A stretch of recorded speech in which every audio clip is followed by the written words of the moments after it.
Welcome to cooking cheap, easy, and tasty meals. One of the things I really like is French toast. And the biggest problem with making French toast is you're cooking French toast and you cook 3 or 4 pieces and then you've got to give those to somebody so they get them while they're warm, and then you got to go back and cook more and more. It's an ongoing process. So I was looking around and I saw 4 or 5 recipes for French toast casserole. And I seem to remember having had that before, but I never thought about what it was. That's what I'm going to make today, but I'm going to make it with a variation. First thing I'm going to do is I'm going to smear some butter around the inside of this to help to keep things from sticking, which of course, being a cast iron pan, that's always a good idea. To put a little fat on it, a little oil on it, to help maintain that surface. But this also gives me a little flavor. Now, if I was making a regular French toast casserole, the way I've seen them made, I would at this point sprinkle brown sugar, cinnamon, some seasoning inside to season the bottom. But I'm going to do something different today. I'm going to use my sour cream banana bread that I have left over that has cinnamon swirls in it already. So what I'm going to do is I'm going to cut some pieces of it.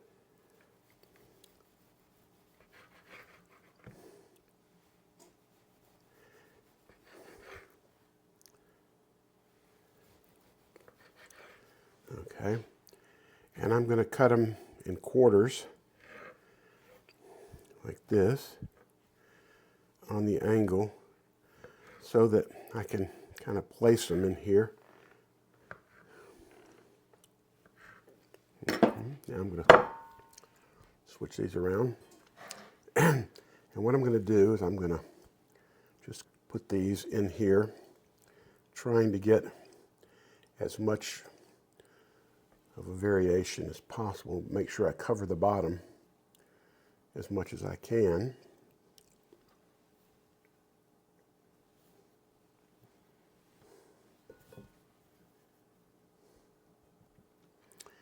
And then I'm going to put the second layer on.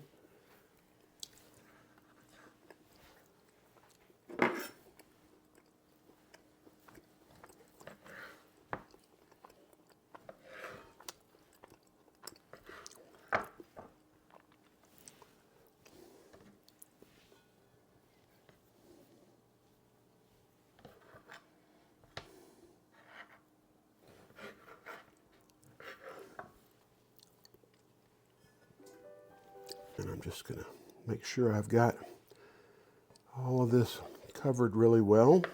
Get this last piece in here. That's probably all that's going to fit inside. I'll save this for a snack. So that's basically our stuffed French toast. Now at this point, if you wanted nuts on it, it'd be a great time to put pecans in it, but I'm not going to put pecans in it. I'm not a big fan of having pecans in things, except and pecan pie.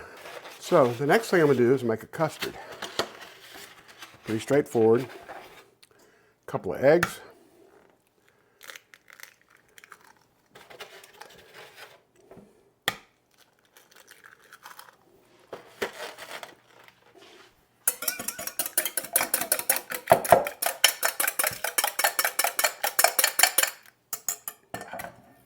And put about 3/4 of a cup of milk in here. I'm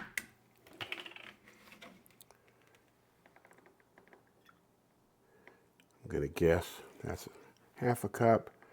That's about another 1/4. So that should get that taken care of. And I'm going to put just a little vanilla extract in here for a little extra flavor. Help bring out the other flavors.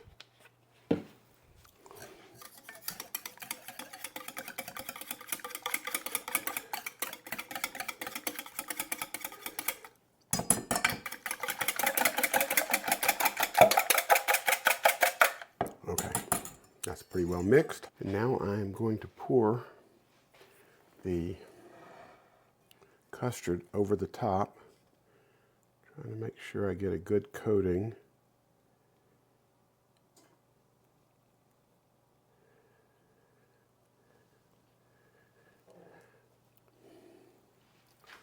And I'm going to press everything down into the custard to make sure I got a nice covering. Could have made this with a little less bread or a little more custard, but I think this will work out fine.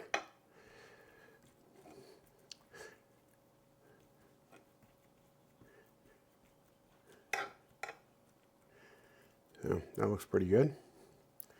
Now what we're going to do is we're going to put that in a 350-degree oven for about half an hour. And we'll see how that goes.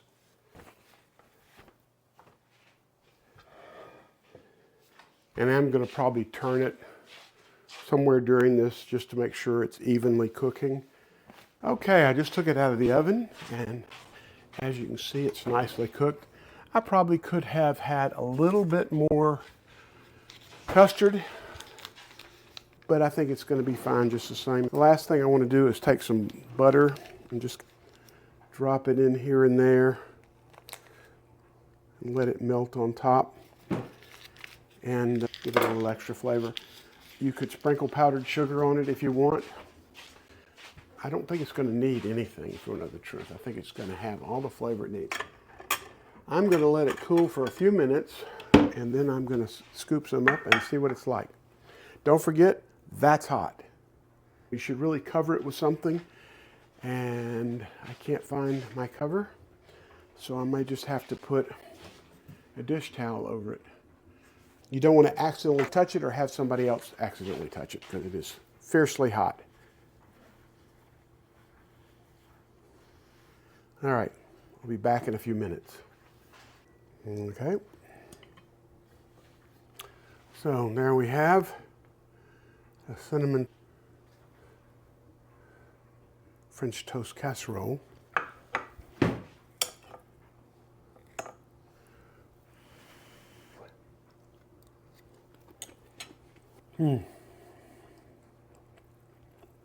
It's really good. It really doesn't need anything because the bread on top's a little crisp. The custard down inside, really good. The banana bread is just coming through with all the seasonings and all the cinnamon. Brown sugar, I think it had cinnamon and brown sugar. But whatever, it really comes off excellent. It's a good use of the bread if you had any left over. You could do the same thing with regular bread and just make a drizzle or something that has brown sugar, cinnamon, and butter in it, and soak the pieces in it or cover it with it as you go. Mix it in with the custard to get the flavor. And you certainly would want to coat the bottom of the pan with that so that you get that flavor all over the pan. But if you already have a flavored bread, this is plenty good. Anyway, I hope you enjoyed it. Good luck. If you try it, let me know how it goes. If you enjoyed this video, please subscribe and give us a like. Thank you.